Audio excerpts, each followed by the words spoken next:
Assalamualaikum warahmatullahi wabarakatuh.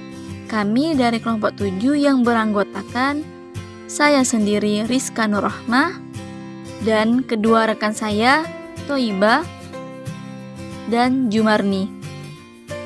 Kelompok 7 akan menampilkan materi yang berjudul Konsep Etika Pemasaran. Konsep etika pemasaran. Di sini saya akan menjabarkan terlebih dahulu penjabaran dari pemasaran. Menurut Philip Kotler, pemasaran adalah suatu proses sosial yang di dalamnya individu dan kelompok mendapatkan apa yang mereka butuhkan dan inginkan dengan menciptakan, menawarkan, dan secara bebas mempertukarkan produk yang bernilai dengan pihak lain. Menurut McCarthy, marketing mix merupakan perangkat alat pemasaran yang digunakan perusahaan untuk mengejar tujuan pemasarannya. Marketing mix biasanya dikenal dengan 4P, yaitu meliputi 1. Produk. Produk meliputi keragaman produk, kualitas, desain, ciri, nama merek, kemasan, ukuran, pelayanan, garansi, dan imbalan. 2. Price. Harga meliputi daftar harga, rabat atau diskon, potongan harga khusus, periode pembayaran, dan syarat kredit. 3. Place. Tempat meliputi hal-hal seperti saluran pemasaran, cakupan pasar, lokasi, dan transportasi. Dan yang keempat, promotion. Promosi meliputi beberapa hal seperti promosi penjualan, periklanan, tenaga penjualan, public relation, dan direct marketing. Terdapat 3 konsep etika dalam pemasaran. Yang pertama, fairness atau justice. Fairness menjadi pusat perhatian karena menjadi kebutuhan yang paling dasar dari transaksi pasar. Setiap pertukaran atau transaksi dianggap fair atau adil ketika satu sama lain memberikan keuntungan dan memberikan informasi yang memadai. Yang kedua, freedom. Freedom berarti memberikan jangkauan pada pilihan konsumen. Freedom dapat dikatakan tidak ada apabila pemasar melakukan praktik manipulasi dan mengambil keuntungan dari populasi yang tidak berdaya, seperti anak-anak, orang-orang miskin, dan kaum lansia. Yang ketiga, well-being. Well-being suatu pertimbangan untuk mengevaluasi dampak sosial dari produk dan juga periklanan, serta product safety. Norma dan etika umum dalam bidang pemasaran. Etika pemasaran dalam konsep produk. Yang pertama, produk yang dibuat berguna dan dibutuhkan masyarakat.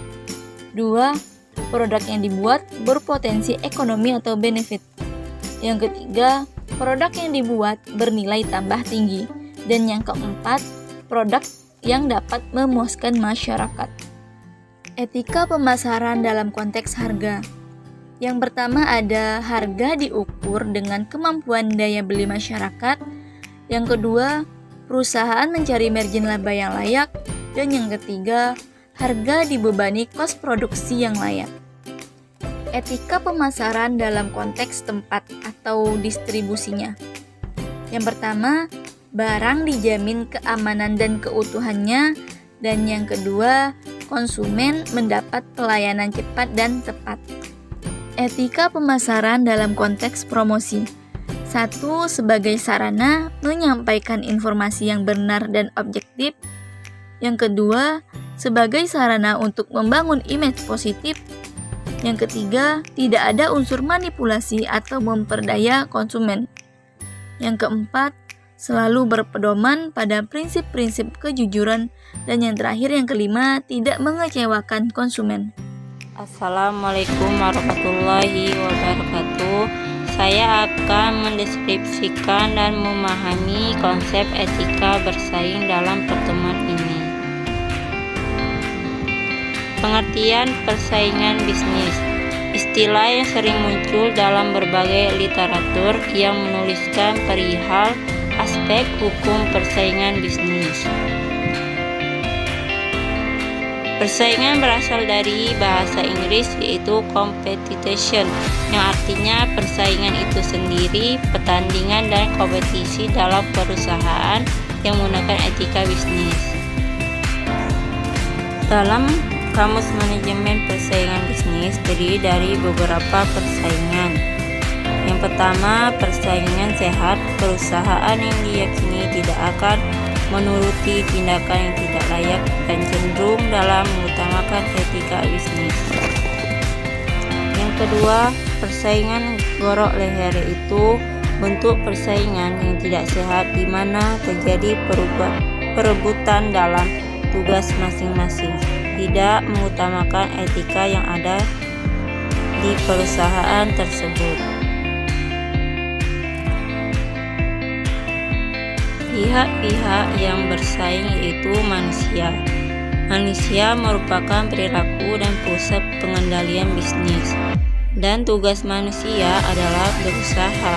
Sebaliknya, salah satunya dengan menjalankan bisnis dengan cara Islami. Dengan landasan ini, persaingan tidak lagi sebagai usaha mematikan persaingan tersebut, tetapi untuk memberikan sesuatu yang terbaik dari usaha bisnisnya tersebut. Segi cara bersaing. Berbisnis adalah bagian dari muamalah, karenanya bisnis tidak lepas dari hukum-hukum yang mengatur muamalah. Persaingan bebas yang menghalalkan segala cara merupakan praktik yang harus dihilangkan karena bertentangan dengan prinsip-prinsip muamalah Islami. Objek yang dipersaingkan itu adalah pertama, produk yang dipersaingkan baik barang dan jasa harus halal. Yang kedua, tempat digunakan harus baik, sehat dan bersih yang jelas. Yang ketiga, pelayanan sangat penting untuk melakukan persaingan bisnis. Yang keempat, pelayanan purna jual merupakan servis yang sesuai diberikan dengan akad. Landasan syariat persaingan bisnis yaitu Al-Quran dan hadis. Pada surah Al-Baqarah ayat 148 tentang anjuran berlomba-lomba dalam kebaikan. Artinya, dan bagi tiap-tiap umat ada kiblatnya sendiri yang ia menghadap kepadanya. Maka berlomba-lombalah kamu dalam berbuat kebaikan. Di mana saja kamu berada, pasti Allah akan mengumpulkan kamu sekalian pada hari kiamat. Sesungguhnya Allah Maha Kuasa atas segala sesuatu. Dalam kandungan ayat Al-Quran di atas dijelaskan bahwa persaingan untuk tujuan kebaikan itu diperbolehkan selama persaingan itu tidak melanggar prinsip syariat. Dampak persaingan bisnis. Dampak positif dan persaingan itu ada beberapa, yaitu terjadinya peningkatan kualitas produk, lebih terjamin ketersediaan produk, meningkatkannya kualitas sumber daya manusia atau SDM, terjadinya kewajaran harga karena efisiensi, dan meningkatkan kualitas dan teknologi dalam persaingan bisnis Islam.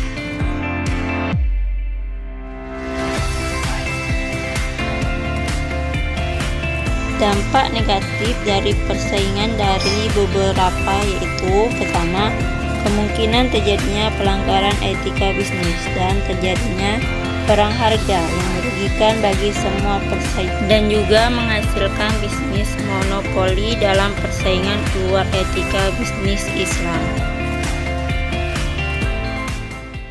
Konsep periklanan dan perlindungan konsumen. Pengertian periklanan sebagai sarana informasi bagi konsumen. Selain untuk mengetahui semua jenis produk barang dan jasa yang ada di pasaran, juga untuk mengetahui produk konsumsi yang mereka butuhkan, baik melalui media cetak maupun elektronik. Melalui iklan, pelaku usaha mencoba memancing dan membangkitkan minat konsumen untuk membeli produk. Di samping sebagai alat informasi, iklan bagi pelaku usaha adalah media yang sangat dibutuhkan untuk memasarkan produknya. menaikkan jumlah penjualan dan dianggap sebagai media yang paling ampuh menarik konsumen untuk membeli produk yang ditawarkan.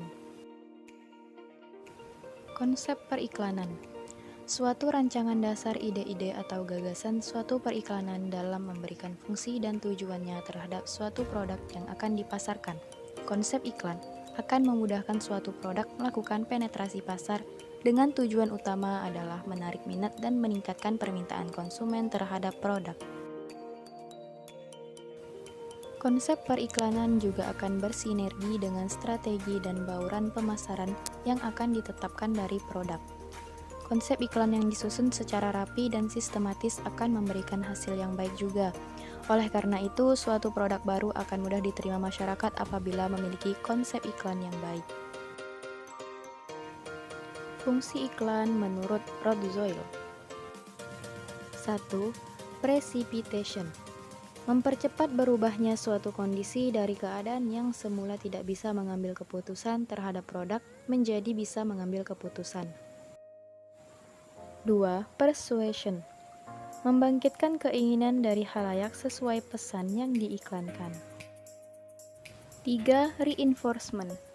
Mampu meneguhkan keputusan yang telah diambil oleh khalayak, meliputi mengabsahkan daya beli konsumen yang sudah ada terhadap suatu produk dan mengabsahkan keputusan sebelumnya dalam mengkonsumsi produk. 4. Reminder. Mampu mengingatkan dan semakin meneguhkan terhadap produk yang diiklankan, misalkan memperkuat loyalitas konsumen akan produk yang sudah disenanginya. Perlindungan konsumen.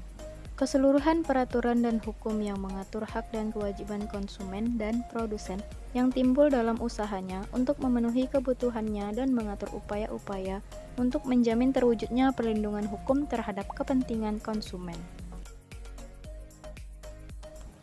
Hak konsumen.